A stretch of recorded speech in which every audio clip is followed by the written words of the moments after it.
Salut tout le monde, on est parti aujourd'hui pour le 31e épisode de cette série Tour du Monde. On regarde les actus foot qui sont tombés depuis 24 heures. Ça jouait hier en Coupe d'Europe, Europa League et Europa Conférence. Il y a 8 ans déjà, on démarre avec cette date. Le Real était mené 2-0 par Wolfsburg au terme du quart de finale aller. Au match retour, Cristiano se charge d'écrire l'histoire avec un triplé. On continue avec une petite information qui concerne un jeune Brésilien. Pour sa première titularisation avec Palmeiras cette nuit, Willian Estevao a marqué son premier but en professionnel. Le jeune talent brésilien est suivi par les plus grands clubs d'Europe. 16 ans, 11 mois, 18 jours. Encore un crack en provenance du Brésil qui sera à suivre sur les prochaines années. On continue les amis avec les statistiques de la rencontre hier en Europa League entre le Bayer Leverkusen de Xabi Alonso et West Ham. Regardez cette domination hallucinante des Allemands. 32 tirs à 1 pour le Bayer Leverkusen, 2-0. Donc au final, c'est pas forcément cher payé au niveau du résultat, mais une domination comme on en a rarement vu. 32 tirs, un petit tir pour West Ham qui n'a absolument pas existé au cours de la rencontre. West Ham d'ailleurs a tiré à la 10e minute et puis par la suite, plus rien sur les 80 minutes restantes, ce qui est quand même assez hallucinant. On enchaîne les amis avec Quentin Merlin qui malheureusement a quitté hier le stade de la Louge avec des béquilles. Ça sent pas très bon pour le Marseillais. Il y a 6 ans jour pour jour, l'OM devra s'inspirer de cette rencontre face à Leipzig pour recevoir le Benfica dans une semaine. Il y a 6 ans, c'était exceptionnel ce match face aux Allemands du RB Leipzig avec un scénario complètement dingue. Il y a 7 ans cette fois-ci pour jour, Kylian Mbappé inscrivait un doublé à Dortmund pour qualifier l'AS Monaco en demi-finale de la Ligue des Champions. Une prestation qu'il avait révélée aux yeux de l'Europe. On souhaite un joyeux anniversaire à Carles Puyol, l'ancien capitaine du Barça qui fête aujourd'hui ses 46 ans avec un palmarès bien garni. Une Coupe du Monde, 1 Euro, 3 Ligues des Champions, 2 Mondiales des clubs, 2 Super Coupes d'Europe, 6 titres de champion d'Espagne, 6 titres de Super Coupe d'Espagne et 2 Copa del Rey. Regardez cette vidéo assez dingue qui est parue hier sur les réseaux sociaux. C'était lors de l'anniversaire de la fille de Neymar.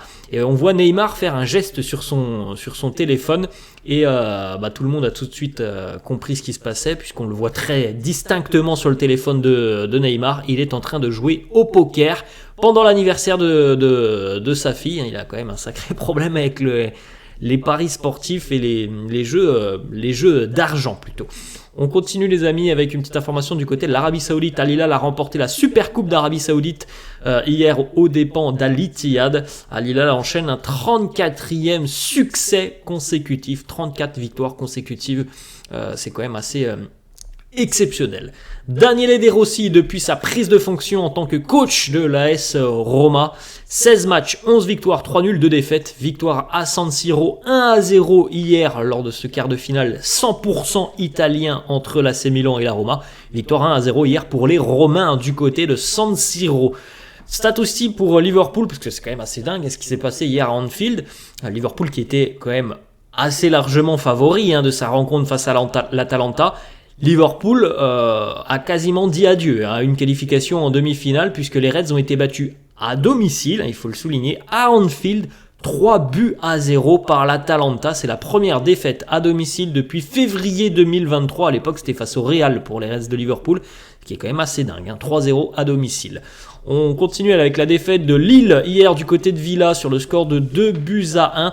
C'est franchement pas cher payé. Les Lillois méritaient vraiment mieux hier du côté de Villa Park. Je pense sincèrement que Villa a eu vraiment de la chance selon moi de gagner cette rencontre parce que Lille aussi est tombé encore une fois sur le bourreau des clubs de l'équipe de France, bourreau d'un club français, Emiliano Martinez hier qui a sorti 3-4 arrêts très importants et notamment des 1 contre 1, des face à face. Je pense que les Lillois méritaient largement de prendre au moins le point du nul. Enfin c'est pas un point puisqu'on est sur une double confrontation, mais je pense que Lille méritait largement de faire match nul hier. Donc selon moi tout reste ouvert pour le match retour parce que cette équipe lilloise elle a regardé droit dans les yeux cette équipe de Villa et ils font un super match. Hier, les hommes de Paulo Fonseca. On continue les amis avec l'Olympique de Marseille. Donc au final, les deux clubs français hier se sont inclinés sur le même score, 2-1. La seule frappe cadrée de l'OM hier, c'est ce but de Pierre-Emerick Aubameyang. Bon après, franchement, c'était pas un grand match entre le Benfica et l'OM. Autant le match entre Villa et Lille était assez vivant. Le match entre Benfica et l'OM, on a vu quand même que l'OM était une équipe en difficulté. On a vu aussi que c'est pas un grand Benfica, c'est pas un grand cru du Benfica cette saison quand même. Donc voilà, je pense aussi que c'est ouvert pour l'OM au match retour. On félicite le Bayer Leverkusen, donc 42 matchs consécutifs sans défaite pour les hommes de Xabi Alonso. On peut imaginer peut-être que le Bayer Leverkusen ne perdra pas un match cette saison, c'est tout ce qu'on leur souhaite. Ils sont pas très loin évidemment en Bundesliga, d'ailleurs je crois, si je me trompe pas, qu'ils peuvent être champions d'Allemagne dès ce week-end en Bundesliga. Il me semble que ça peut se faire dès ce week-end pour les hommes de Xabi Alonso, et puis par la suite il y aura la finale de la Coupe d'Allemagne face à une équipe de deuxième division. Et puis maintenant, ils ne sont plus qu'à 3 matchs d'une Coupe d'Europe, d'une finale de Coupe d'Europe. Il y aura le quart de finale, évidemment, retour la semaine prochaine du côté de West Ham. Ça sera peut-être là aussi compliqué. Puis il y aura la demi-finale, la demi-finale aller-retour, et puis la finale potentiellement, si tout se passe bien, pour le Bayer Leverkusen. Stat effrayante, le Benfica n'a jamais perdu à domicile dans son histoire en Europa League. 30 matchs de suite sans défaite pour les Lisboètes. La rencontre donc hier 2-1 pour le Benfica. Rafa Silva, Angel Di Maria. Ça rappelle de mauvais souvenirs aux Marseillais, l'ancien Parisien qui a marqué, et donc comme on l'a dit, Pierre-Emerick Aubameyang. Mais selon moi, tout reste ouvert. J'ai pas été impressionné par le Benfica. Bon, pas été forcément très rassuré par l'Olympique de Marseille, mais on s'attendait pas à des miracles. Mais le Benfica m'a pas fait une forte impression hier. On continue les amis avec donc la défaite, Liverpool qui s'est incliné 3-0 à Anfield, ce qui est quand même assez hallucinant. Les Reds qui, s'il y a une équipe qui est capable de réaliser une remontada, c'est Liverpool, mais quand même, être battu à domicile 3-0, ça veut dire aller gagner au moins 3-0 du côté du Gewiss Stadium à Bergame face à l'Atalanta. Ça semble tout de même assez compliqué parce que l'Atalanta aussi c'est une équipe très surprenante. Et selon moi, l'Atalanta marquera chez elle, donc je vois mal quand même les Reds inverser cette tendance avec en plus de ça l'enchaînement des matchs en Première Ligue. Ils vont pas pouvoir faire souffler avant d'aller du côté de Bergame, donc on aura certainement un tout autre visage, mais ça semble quand même bien compromis la qualification en demi pour les hommes de Jürgen Klopp. On continue les amis avec un record pour Pierre-Emerick Aubameyang qui est devenu hier le premier joueur de l'histoire à inscrire 10 buts avec un club français lors d'une saison en Europa League.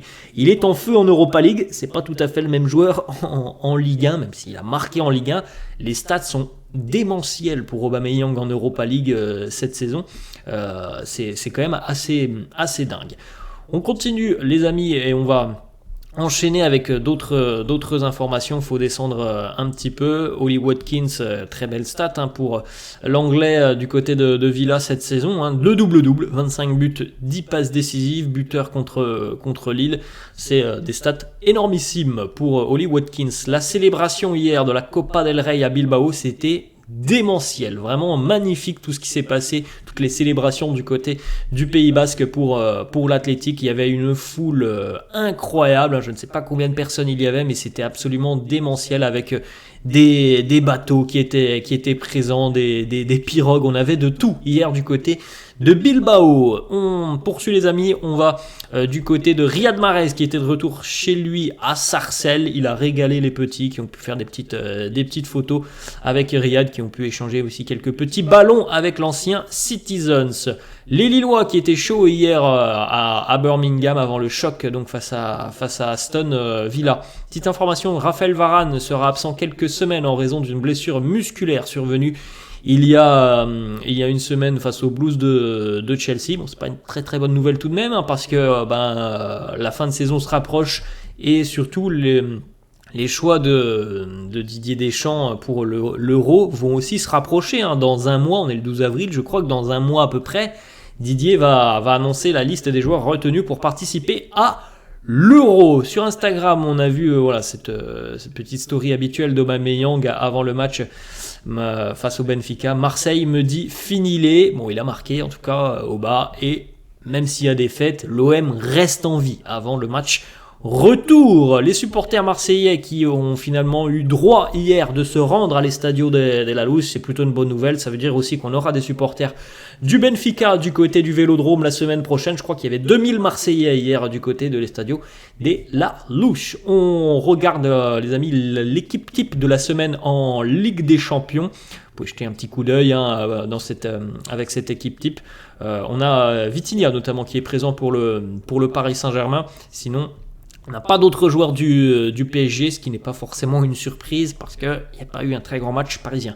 Les joueurs de l'équipe de France devraient toucher une prime d'environ 470 000 € en cas de victoire finale à l'Euro cet été. Donc il faudra évidemment aller en finale et pourquoi pas remporter l'Euro. Le montant exact dépendra du nombre de joueurs appelés par Didier Deschamps.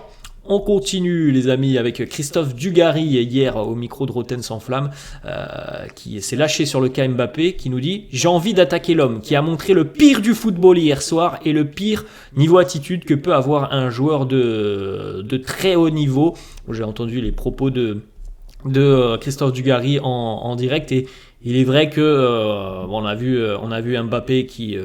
Voilà, depuis quelques semaines boude, alors ça coïncide aussi avec tout ce qui s'est passé, l'annonce de son départ, le fait qu'il soit sur le banc de touche par Luis Enrique, mais l'attitude qu'il a montrée lors de cette rencontre face au FC Barcelone est une attitude selon moi qui est déplorable. On n'a pas l'impression de voir un joueur qui veut remporter la Ligue des Champions alors que depuis des années, on sait que son objectif est de remporter la Ligue des Champions avec le Paris Saint-Germain. Tu joues quand même un quart de finale contre le FC Barcelone.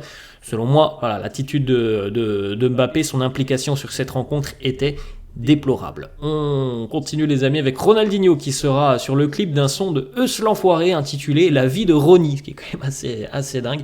Il était à Paris, vous l'avez vu en début de semaine, il va participer à un clip de Eus l'Enfoiré. On enchaîne, on continue avec cette information. Les fans malentendants de Newcastle vont porter ce week-end des maillots sonores leur permettant de ressentir l'ambiance du stade. C'est quand même assez incroyable puisque grâce à cette technologie haptique, alors je connais pas forcément le mot, les maillots transforment le bruit du stade en sensation tactile en temps réel. C'est quand même assez démentiel et j'espère évidemment que ça peut permettre à tous ces supporters malentendants ou certains aussi dans d'autres stades qui sont non-voyants et qui ont parfois des personnes qui sont à côté qui leur disent tout simplement ce qui se passe sur le terrain. Là ça peut être une innovation technologique absolument incroyable pour ces personnes qui ne ressentent pas forcément l'atmosphère d'un stade de football. On poursuit toujours du côté de Newcastle qui vient de signer Joelinton pour un nouveau contrat long terme. Du côté de l'Italie, une déclaration de Radja Nainggolan qui s'en est pris à Matteo Guendouzi. Pourquoi du comment, je ne sais pas. En tout cas, il nous dit Guendouzi, c'est une pipe, il ne sait que courir. Je compte au moins 12 joueurs meilleurs que lui en Serie A. Donnez-moi une qualité de Guendouzi. Voilà les mots de Nainggolan. On continue les amis avec d'autres informations du côté de Naples. Aucun accord à ce stade entre le Napoli et le Paris Saint-Germain en ce qui concerne l'éventuel transfert de Victor Osimhen. L'attaquant nigérian est toutefois intéressé par une arrivée du côté de Paris. Information Fabrice Hawkins, journaliste RMC. Thierry Henry, totalement fan d'Antoine Griezmann, il nous dit il est si intelligent, même sur une touche, dès que le ballon est sorti. Il a couru derrière la défense et est revenu pour ne pas être hors jeu. Il voit le jeu, lève le ballon pour son coéquipier et la conclusion est magnifique. On rappelle que Grisi a été élu homme du match de la rencontre face au Borussia Dortmund. On va pas parler des supporters puisqu'au final ils ont eu le droit d'assister à cette rencontre entre le Benfica et l'Olympique de Marseille. Sergio Rico va pouvoir reprendre l'entraînement avec le PSG. Pour rappel, il y a eu de gros problèmes pour Sergio Rico. Le portier espagnol a eu le feu vert des médecins. Après la défaite donc face au Barça, les Parisiens ont immédiatement fait preuve d'optimisme et ont montré une envie de s'arracher au match retour pour inverser ce résultat. Le résultat fait mal, mais ne les a pas mis à terre. Heureusement, j'espère encore qu'il y a quand même de l'espoir du côté du Paris Saint-Germain. Le PSG est toujours favori selon Xavi. Pas se foutre de notre gueule non plus.